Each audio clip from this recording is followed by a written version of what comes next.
આપ્યો રાજી થઈને. અને મહારાજે સભામાં ભર સભામાં મહારાજે વાત કરી. મહારાજ કે જશુબાઈ, અમે જ્યારે દાદા ખાચરના લગ્ન માટે ગયા ભટ્ટવદર, એ વખતે એના પિતા નાગપાલ વરુ, એને એ વખતે નાગપાલ વરુએ કહેલું કે સ્વામિનારાયણ ભગવાન, આ દાદા ખાચરના પિતા એબલ બાપુ તો હયાત નથી. હું તો એમ માનું છું મહારાજ કે તમે જ આના મા બાપ છો, માટે આ મારી દીકરી એ આજથી પ્રભુ તમને સોંપી, એનું કાંડું તમને સોંપ્યું. આજથી મહારાજ આ તમારી દીકરી છે એમ તમે માનજો. મહારાજે આ વાતને યાદ કરી. મહારાજ કે એમના પિતાએ નાગપાલ વરુએ એમને કાંડું સોંપેલું. મહારાજ કે ત્યારથી અમે માનીએ છીએ કે આ જસુબા છે અમારા દીકરી છે. અને એને પણ એવો જ સત્સંગ શોભાવ્યો છે. બધાની મોર આત્મનિવેદ્યપણું લઈને નાતમાં ખાવું તેજું, માટે એમના ઉપર અમે ખૂબ રાજી થયા છીએ. પછી સભામાંથી બીજા અન્ય ભક્તોએ, મહિલા ભક્તોએ આત્મનિવેદી થવાના સંકલ્પ કર્યા. મહારાજે બધાને છાતીમાં ચરણારવિંદ દીધા. દાદા ખાચરે એમના સેવકોને કહ્યું કે આજે બરફી બનાવો. મહારાજે આજે ઠાકોરજી આપ્યા, આપણે ઉત્સવ કરવો છે. અને બરફી બનાવીને બધાને બરફીનો પ્રસાદ વેચો ને ઉત્સવ કર્યો. થોડા દિવસ થયા એટલે વળી મહારાજ આથમણા બારને ઓરડે ઓસરીમાં બેઠેલા. મહારાજ કે હવે સાધુને માટે આત્મનિવેદનનું પ્રકરણ ચલાવવું છે. બ્રહ્મચારીને અગાઉથી કહી રાખ્યું હશે એટલે આખો મોટો થાળો ભરીને શાલિગ્રામ લઈ આવ્યા. મહારાજ કે આ બધા સાધુને શાલિગ્રામ આપવા છે. શાલિગ્રામના દર્શન કર્યા છે? કેટલા ભક્તો કર્યા છે? હાથ ઊંચો કરો તો. સરસ. શાલિગ્રામ ક્યાં પ્રગટે? આ વિશ્વમાં જેટલા શિવલિંગ છે એ શિવલિંગ માત્ર નર્મદાજીમાં પ્રગટે, અને શાલિગ્રામ માત્ર હિમાલયમાં ગંડકી નદીમાં પ્રગટે. એવું કહેવાય કે કોઈ સાચો મુમુક્ષુ હોય, ઠાકોરજીને બે હાથ જોડીને પ્રાર્થના કરે કે પ્રભુ હું જિંદગી ભર તમારી સેવા કરીશ, કૃપા કરીને આપ આપનું પૂજવા માટે, સેવવા માટે સ્વરૂપ આપો. આવી પ્રાર્થના કરીને ગંડકી નદીમાં તુલસી પત્ર પધરાવે તો આપોઆપ શાલિગ્રામ ઉપર આવે. અને સાચા જે શાલિગ્રામ હોય એમાં સોનાની રેખ હોય અને અંદર ચક્રનું નિશાન હોય.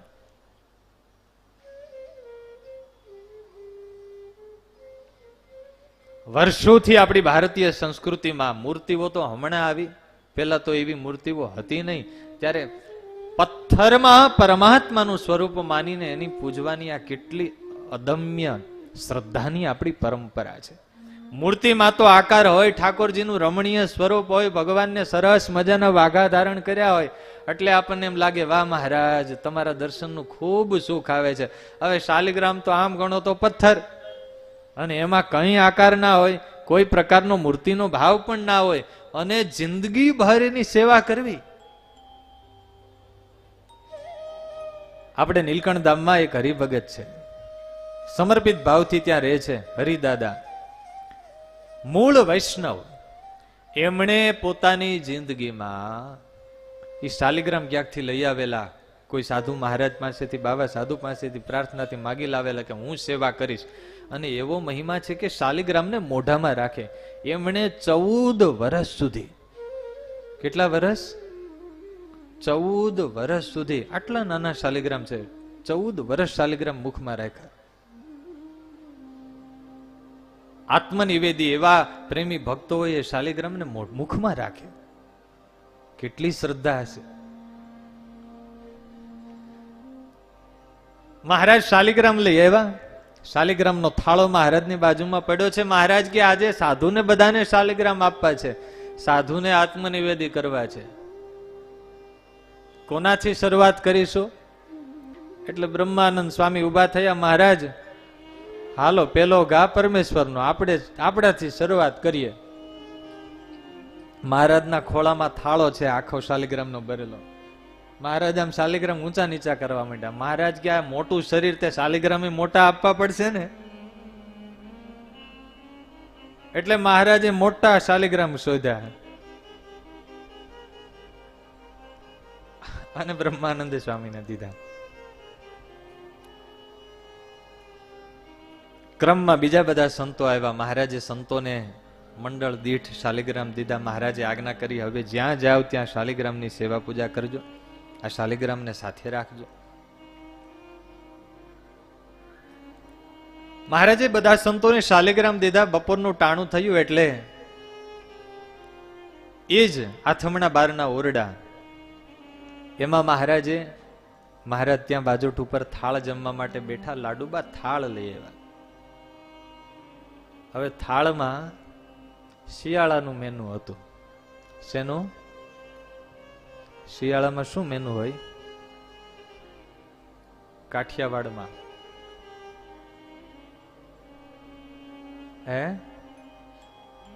બાજરાના રોટલા ને રીંગણાનું શાક.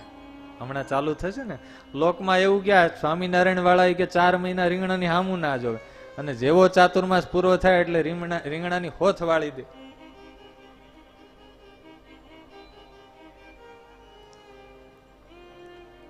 લાડુબાઈએ મહારાજની આગળ થાળ મૂકો.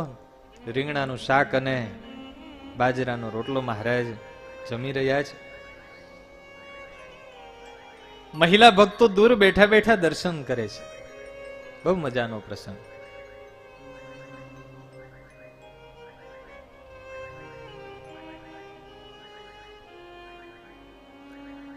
દાદા ખાચરના પત્ની જસુબા એ જરા આમ થોડાક આમ ઊંચા થઈને એને જોયું, આમ શાકનો કલર કેવો છે, એટલે સેજ શાક આમ મહારાજના થાળમાં થોડું રાતું દેખાણો. મહારાજ કોળીઓ લે તો બટકા ઉપર શાક તો આમ દર્શન થાય ને.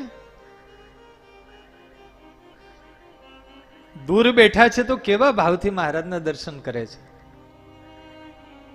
જસુબાના મનમાં એમ સંકલ્પ થયો કે શાક થોડું તીખું લાગે છે. શાક અને રોટલો જ છે, મહારાજને તીખું લાગતું હશે. મહારાજ જો જેને પ્રેમ હોય ઠાકોરજીમાં એને કેટલી ચિંતા થાય. વાહ!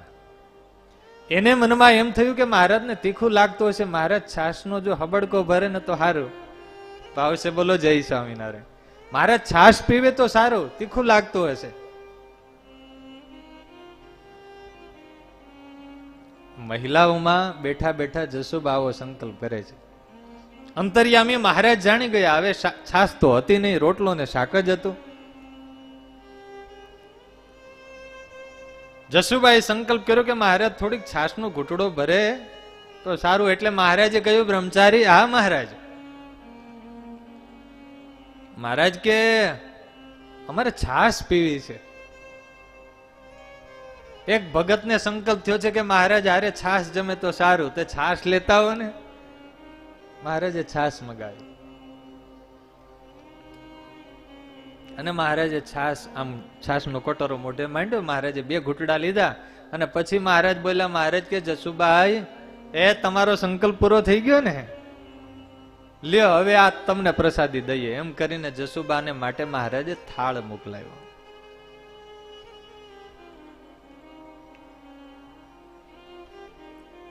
ઠાકોરજી પ્રત્યે એટલે એવું કહ્યું છે કે યથા દેહે તથા દેવે. દેહમાં જેવી પ્રીતિ છે એવી ઠાકોરજીમાં પ્રીતિ કરવી. આપણે ભગવાનને માનસી પૂજામાં શું જમાડવું? શું જમાડવું? કારેલાનું શાક. આપણને કારેલા ભાવતા હોય તો કારેલા જમાડવા. અમારા નીલકંઠ ધામમાં એક સંત છે, ઉત્તમ સ્વામી, બહુ પવિત્ર સંત છે. મોટી ઉંમર છે, 60 વર્ષની ઉંમર. રોજના 700 દંડવટ કરે. કેટલા? રોજના 700 દંડવટ. અને વર્ષોથી ફલાહાર કરે. અને લગભગ કારેલાની સિઝન હોય ત્યારે તો ફરાળમાં ફરાળી ખીચડી અને કારેલાનું શાક. આપણે ઠાકોરજીને શું જમાડવું માનસી પૂજામાં કે થાળમાં? શાસ્ત્રો એવી છૂટી આપી છે, આપણને જે ભાવતું હોય તે. આપણને જેવું રૂચે એવું ઠાકોરજીને જમાડવું. આપણને ગરમ ગરમ રૂચતું હોય તો ઠાકોરજીના થાળમાં ક્યારેક રસોઈ વેલી બની ગઈ હોય અને ઠાકોરજીના થાળ મોડા ધરાવાતા હોય તો આપણને એમ થાય કે આપણને ગરમ હોય તો ફાવે, તો ઠાકોરજી માટે જરા તપેલીમાં શાક કે દાળ મૂકીને ગરમ કરીને. જસુબાને કેવો સંકલ્પ થયો કે મહારાજને તીખું લાગતું હશે તો છાશ પીવે તો સારું. આને પ્રગટ ભક્તિ કહેવાય. કેવી? પ્રગટ. ઘર આંગણીએ મંદિરે ઘરમાં મૂર્તિ હોય તો એ મૂર્તિ નહીં પણ પ્રગટ મહારાજ. શિયાળો હોય તો આપણને જેમ ઠંડી લાગે તો ધાબળી ઓઢીએ, તો ઘર મંદિરમાં ઠાકોરજીને રાત્રે ધાબળી મહારાજને ઓઢાડવી. ક્યારેક વધુ પડતું ગરમ હોય તો જરાક ઉતાવળ હોય, હવે ઘરે આવી ગયા હોય જમનારા અને ગરમા ગરમ તો થોડું ઠારી દેવું ઠાકોરજીને. શ્રીજી મહારાજ એ આથમણા બારના ઓરડા અને ત્યાં મહારાજ એકવાર બિરાજિત હતા.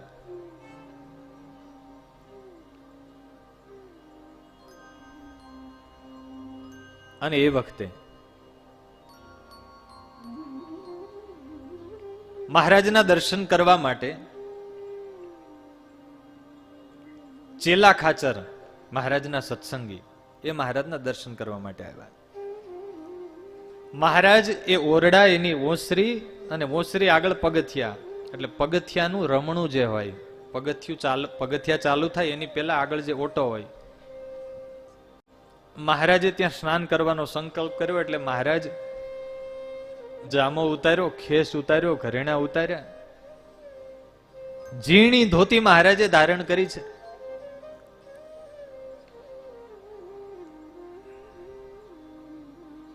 અને મહારાજ ત્યાં સ્નાન કરી રહ્યા છે. ચેલા ખાચર મહારાજના દર્શન કરે છે. એ વખતે એમની સાથે એમના કોઈ સ્નેહી, કોઈ એમના સંબંધી આવેલા, જેનું નામ હતું નગા દાધલ, ચેલા ખાચરના મામાના દીકરા. એમણે સ્વામિનારાયણ ભગવાનનું નામ સાંભળેલું, સ્વામિનારાયણ ભગવાન વિશે અવનવી ઘણી બનાવટી વાતો સાંભળેલી કે સ્વામિનારાયણ છે એ તો પોતાને ભગવાન માનીને પૂજાવે છે, એ તો ભગવાન છે નહીં, અને એ પોતે રાસલીલાઓ કરે છે, અને એ પોતે દેખાવડા છે એટલે મહિલાઓ સાથે રહે છે. આવી કઈ નવી નવી કલ્પનાઓ, એવા શબ્દો એમણે સાંભળેલા. ચેલા ખાચર ભાવથી હાથ જોડીને મહારાજ સ્નાન કરે છે ને દર્શન કરે છે. ને આ નગા ધાધલ એ લીમડા નીચે ઉભા છે ને ઉભા સંકલ્પ કરે કે સ્વામિનારાયણ તો આવા છે, મહિલાઓ સાથે રહે છે, એમની સાથે વાતો કરે છે, એમની સાથે હસી મસ્કરી કરે છે. ભગવાન અને સાધુ એ જોવામાં તો આપણી જેવા જ હોય. મહારાજ સ્નાન કરે છે, આખું શરીર ખુલ્લું છે, ધોતી ખાલી પહેરી છે, એટલે મહારાજના શરીરના દર્શન કરીને એને માઇક બુદ્ધિ, એટલે લોકને જેવી કલ્પના થાય એવી કલ્પના થઈ. જો અનુસંધાન ના હોય તો ભગવાન કે સાધુના દર્શન કરીએ જોવામાં તો આપણી જેવા હાથ પગ, આપણા જેવું બધું હોય, બોલવું ચાલવું બધું આપણી જેમ જ હોય. એને મહારાજ પ્રત્યે અશુભ ઘાટ થવા લાગ્યા. કેટલીય કલ્પના કરી નાખી કે આ દાદા ખાચરના દરબારમાં રહે છે, એના બેનો અહીંયા રહેતા હોય, એમ કરતા કરતા ને માણસ કલ્પના કરે ત્યારે તો કઈ હદે કલ્પના કરે. અને મહારાજે સ્નાન કરતા કરતા, મહારાજ તો આમ નિરાતે મોજથી સ્નાન કરતા હતા, પણ ઠાકોરજીને થયું કે આના જીવનું ભૂંડું થાય. ઘડીક વાર તો મહારાજે ધીરજ, કારણ કે ભગવાન તો જેમ હસ્તામલકવત, હાથમાં જેમ પાણીનું બિંદુ હોય ને આરપાર દેખાય, જીવ પ્રાણી માત્રના સંકલ્પને જાણે. મહારાજે પડકારો માર્યો, એલા દાધલ, લીમડા નીચે ઉભો ઉભો અમારા પ્રત્યે શું સંકલ્પ કરે છે? અમને માઇક જાણે છે, મનુષ્ય જેવા જાણે છે, અમે તો સદા નિર્લેપ નિરંજન, અમે સદા અલિપ્ત છીએ, અમે ભગવાન છીએ, અમે તારી જેવા નથી, તું જેવી કલ્પના કરે છે, જેવા સંકલ્પ કરે છે એવા નથી. ઠાકોરજીની કરુણા તો જુઓ, મહારાજની દયા તો જુઓ. એક જીવને સમજાવવા માટે ઠાકોરજીએ પોતે કેવી લીલા કરી. મહારાજ નાતા નાતા ઉભા થયા અને ધોતિયાનો છેડો આમ મહારાજે ખંખેર્યો અને ખંખેરો ને ત્યાં તો આમ પાણીના બૂંદ ઉડ્યા. એ પાણીના બૂંદ ના ઉડ્યા પણ આમ જેમ તીખારા જેમ આમ ફૂલખણી કરો ને કેમ આમ એવા દિવ્ય તેજના બિંદુઓ ઉડ્યા અને આમ મહારાજના સ્વરૂપમાંથી એવો દિવ્ય તેજનો ફુવારો છૂટ્યો. આમ ચેલા નગા ધાધલ તો આમ અંજાઈ ગયા. મહારાજે આવા દિવ્ય દર્શન આપીને પછી મહારાજે એમને વિકરાળ કાળ સ્વરૂપે દર્શન આપ્યા. એવું મહારાજનું વિકરાળ રૂપ. અને નગા ધાધલ ઉભા છે, ચેલા ખાચર દર્શન કરે છે અને નગા ધાધલ આમ ધ્રુજવા માંડ્યા, હાથ ધ્રુજવા માંડ્યા, પગ ધ્રુજવા માંડ્યા, હોઠ ફફડવા માંડ્યા અને એકદમ બીક લાગી.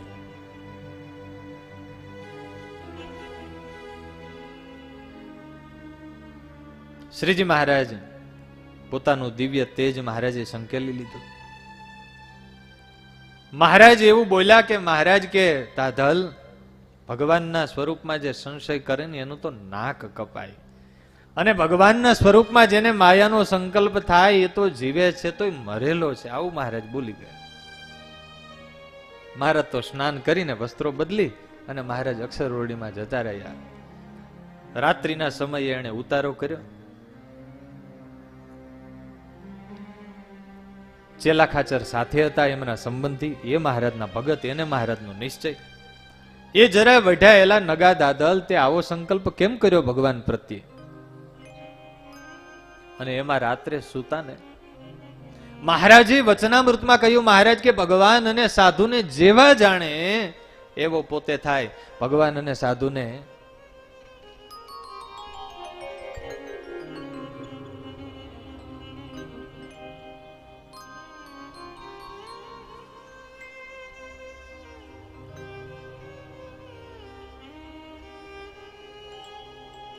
ભગવાન અને સાધુને મહાનિષ્કામી જાણે તો પોતે કૂતરા જેવો હોય તો એનો કામ દોષ ટળી જાય. એને નિર્લોભી જાણે તો લોભ ટળી જાય, નિર્માની જાણે તો માન ટળી જાય. અને ભગવાન કે સંતને વિશે કામ ક્રોધાદિકના સંકલ્પ કરે તો મહાનિષ્કામી હોય તો કૂતરા જેવો કામી થાય. અને એ નગા ધાધલની બુદ્ધિ એવી ફરી ગઈ, એની બુદ્ધિ એવી વિપરીત થઈ ગઈ.